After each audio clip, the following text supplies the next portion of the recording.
It's funny how you can be in a story but not realize it until the end that you were in one. Zora and I entered our story one Saturday 2 weeks before the start of 4th grade.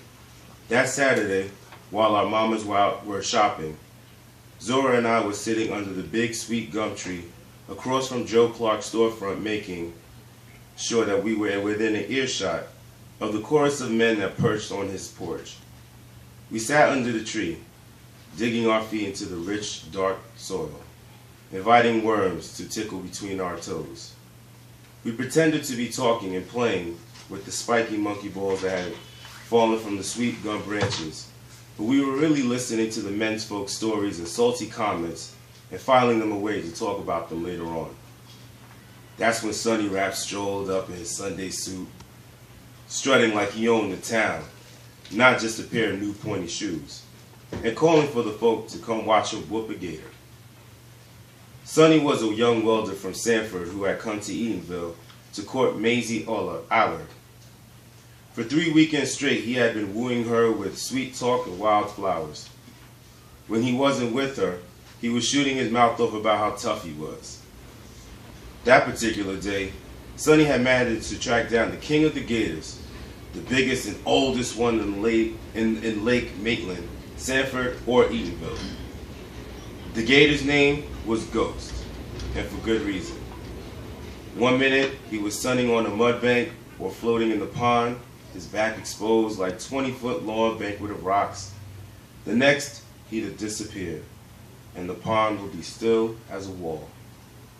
Anyway, Sonny got a couple of dozen men to walk the short distance to Lake Hungerford to watch him wrestle the gator. Zora's father, her eldest brother Bob, and Joe Clark were among them. Nobody was thinking about the two of us, but we still had sense enough to lag behind and make ourselves invisible. Everyone stood a good ways back from the lake, close enough to see, but far enough to have time to scoot up a tree if Sonny got lost control. Ghost lay still as death, but as Sonny approached, his eyes were like two slow-moving marbles. Before Sonny could jump Ghost from behind, the old gator swung his tail and knocked Sonny off his feet. To this day, I can still see Joe Clark running towards Sonny, yelling, "Roll, roll!" If Sonny could have tumbled out of the reach of Ghost's jaws, he might have had a chance. But Sonny was too stunned to get his mind around Ghost's cunning. He gaped, wide-eyed, and mute, as Gator clamped down on his arm and dragged him into the water. People began to scream. I think I remember screaming. One thing I remember for sure is Zora just standing and watching without a sound, tears streaming down her face.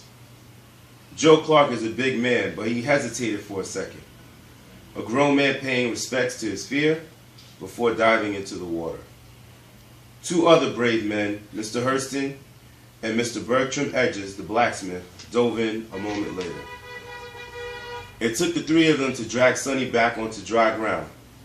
I'll never know how. They were bruised like prize fighters, but they were better off than Sonny, whose arm had been mangled past all recognition.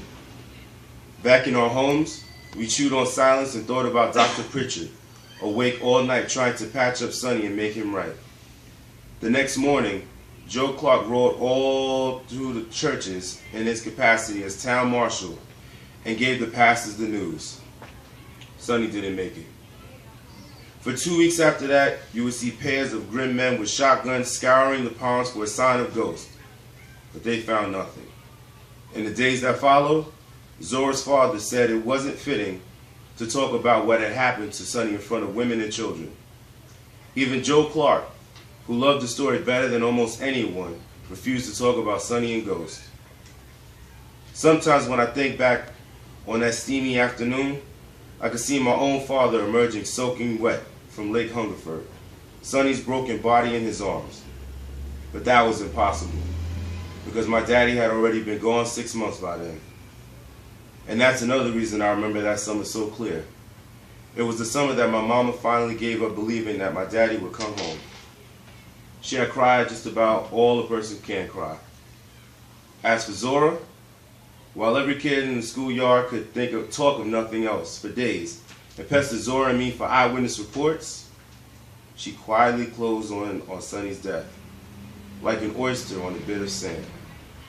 A week later, she had finally turned that bit of sand into a storied pearl. But that was classic. That was the first chapter in Zora and Me, which is a juvenile mystery, which is actually a fictional retelling of Zora Neale Hurston, who's a famous author, her upbringing in Florida, in the Everglades, I believe. And I actually did not choose this book. I actually chose The Tipping Point by Malcolm Gladwell, but they actually assigned me this book as a backup, I think. I think it was 3 I had to pick. And I was actually glad that I got this because I actually work in a charter school, and one of the programs that we have in our school, which I work very closely with, is a young women's leadership program, which empowers like a lot of our 4th and 5th grade scholars, you know, how to learn and, you know, be leaders and such. And so I plan on giving this book out to them next week, as well as doing like a short reading with them of the book. So yeah, thanks. Thank you, Greenlight, for having us, and thank you all.